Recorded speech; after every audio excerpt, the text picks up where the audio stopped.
Ces dernières années, on a beaucoup entendu parler du MMA à cause de l'interdiction des compétitions en France ou de l'avènement de l'UFC. Le MMA, en France, ça représente 240 clubs pour 30 000 à 50 000 pratiquants.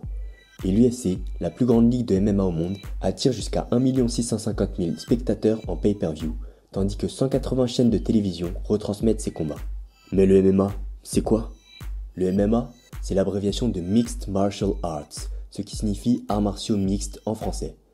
C'est un sport de combat complet, combinant des techniques provenant de nombreux sports de combat. Il est récent, et contrairement à d'autres arts martiaux, il se veut efficace plutôt qu'artistique. Les combattants ont le droit d'utiliser des techniques de percussion debout ou au sol, du clinch et du grappling. Enfin, un combat de MMA, c'est deux combattants de même catégorie de poids qui s'affrontent 3 ou 5 rounds de 5 minutes, mais pas en France, où les compétitions sont interdites.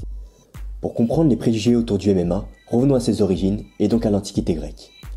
L'ancêtre du MMA, c'est le pancras, du grec ancien pancration, qui signifie combat total. C'est un sport ultra violent et souvent mortel, où tous les coups sont autorisés.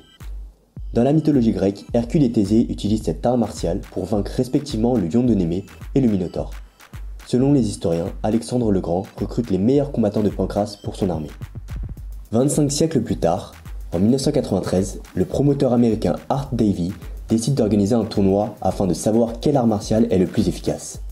Pas de limite de poids et de temps, pas de protection obligatoire. L'UFC est né. Rapidement, à cause de la violence des combats, les politiciens menés par John McCain mettent la pression sur les organisateurs et l'UFC est contraint d'introduire les règles unifiées du MMA en 2000. C'est un réel changement de paradigme qui va permettre la démocratisation de ce sport. En quelques années seulement, on va passer d'un art martial qui a une très mauvaise réputation à un sport business respectable et surtout extrêmement lucratif. Sous l'impulsion de Dana White, le président de l'UFC, l'organisation s'exporte au monde entier pour atteindre en 2015 un chiffre d'affaires de 608 millions de dollars. Mais l'homme ayant permis d'atteindre l'extraordinaire médiatisation actuelle, c'est l'Irlandais de 29 ans, Conor McGregor. Conor McGregor, c'est l'actuel champion UFC des poids légers et l'une des 100 personnalités les plus influentes selon le magazine Time. C'est le seul combattant à avoir détenu 2 ceintures de champion UFC au même temps, celle des poids plumes et celle des poids légers. Mais avant d'être un immense champion, c'est une personnalité hors norme.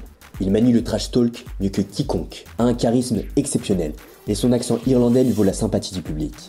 Enfin, il a combattu le boxeur Floyd Mayweather dans sa discipline de prédilection.